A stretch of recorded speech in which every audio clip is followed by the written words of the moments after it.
Morosini, allora, il Presidente del Veneto, Luca Zaia, ha scritto ai parlamentari per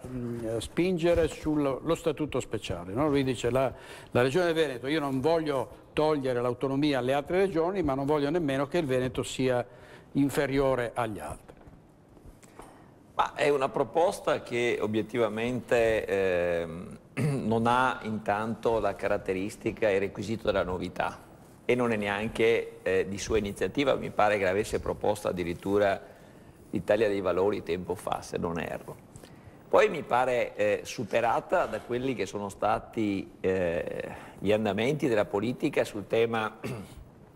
del riordino di quella che è l'organizzazione dello Stato, di quella che è la visione federalista, si parlava di queste cose qua. Tutti concetti che nel tempo, in questi anni dal 94 in poi, quindi da ben oltre 20 anni, hanno dimostrato che non c'era possibilità di realizzare obiettivi di autonomia o di riorganizzazione del territorio regionale nel senso prospettato da Zaia.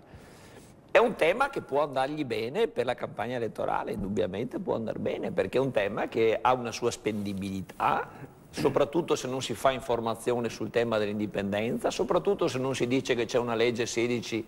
che consente di votare sul quesito dell'indipendenza, soprattutto se non si fa l'adempimento della legge 16 e non si adottano le delibere. Cioè se non si comunica alla gente, la gente semplice, la gente che legge il giornale al sabato o alla domenica,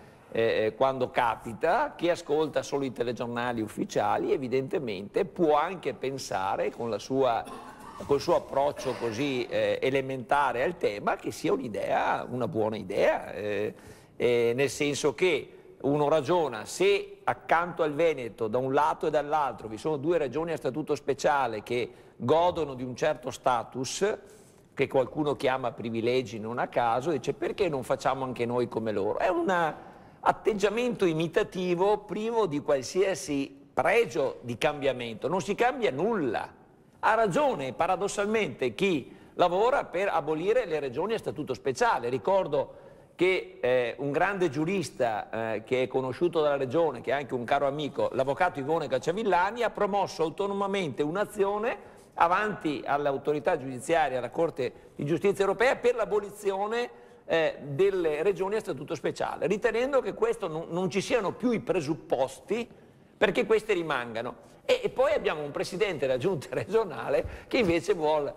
pensa di risolvere il problema che c'è, perché evidentemente se fa questa proposta vuol dire che ha accolto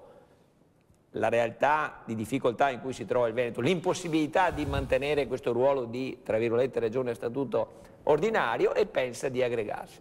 Stiamo guardando il passato, bisogna guardare il futuro, bisogna guardare in avanti.